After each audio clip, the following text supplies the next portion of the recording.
Alfa Bravo masuk. Bila ada gosip masuk, sepantas kilat Cik Koci masuk kereta. Gosip dalam kereta.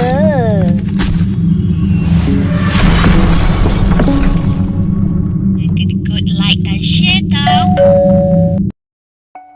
Assalamualaikum dan hola semua. Selamat datang ke Cik Koci Channel.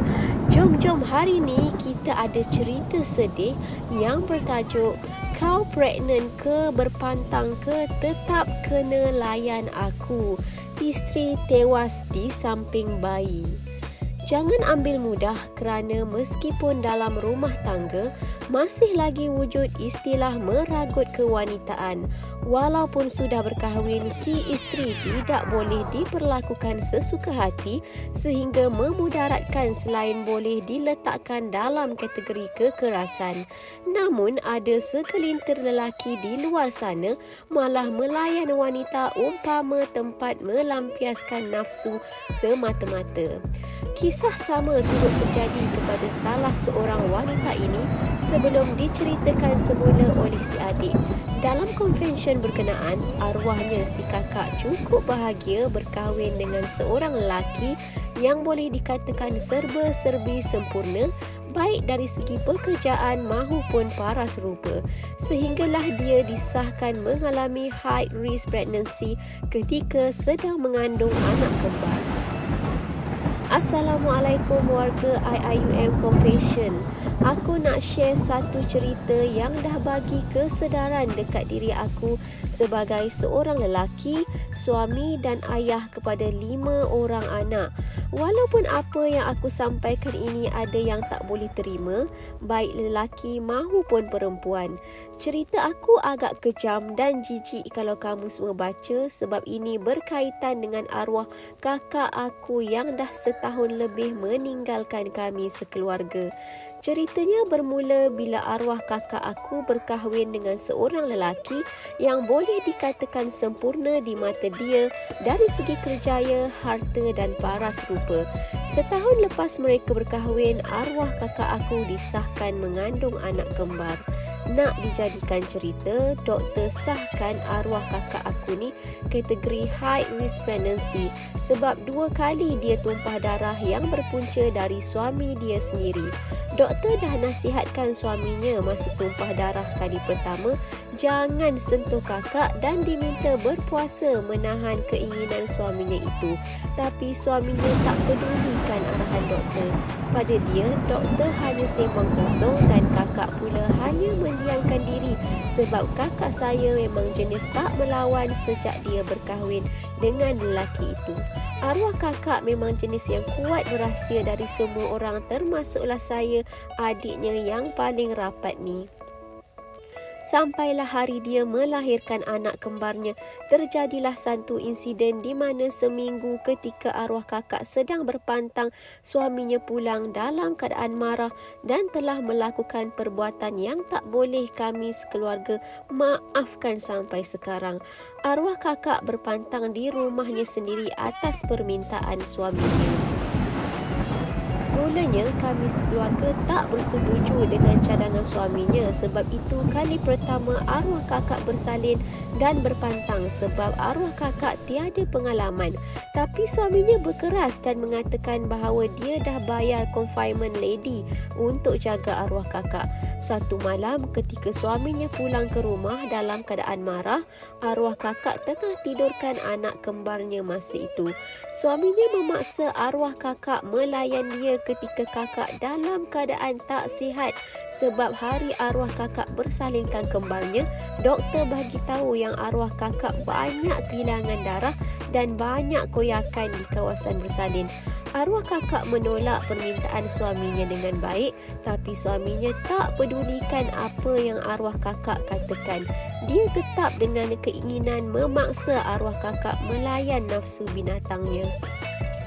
Siapa yang tengok cerita lakonan Emma Mak Embong tu pasti dapat bayangkan apa yang arwah kakak saya rasakan. Siapa sangka akhirnya wanita itu dipaksa juga melayan keinginan nafsu binatang si suami meskipun dalam keadaan berpantang. Malam sebelum disahkan tiada, dia sempat menghantar pesanan meminta keluarga datang ke rumah.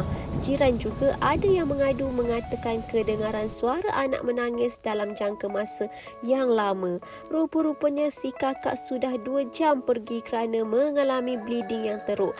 Manakala pasangannya pula sudah melarikan diri namun sempat ditangkap di utara tanah air. Siapa yang tengok cerita lakonan Emma Mak Embong tu pasti dapat bayangkan apa yang arwah kakak saya rasakan. Ya Allah, ampunilah segala dosaku ini. Niat aku bercerita ni hanya nak sedarkan masyarakat, terutamanya kaum aku sendiri, supaya sentiasa berfikiran waras ketika isteri sedang mengandung ataupun berpantang. Malam sebelum arwah kakak pergi meninggalkan kami, arwah kakak sempat hantar mesej meminta aku dan sekeluarga datang ke rumahnya. Masa tu kami memang tak fikir apa-apa sebab kami semua fikir yang kakak rindu kat keluarga.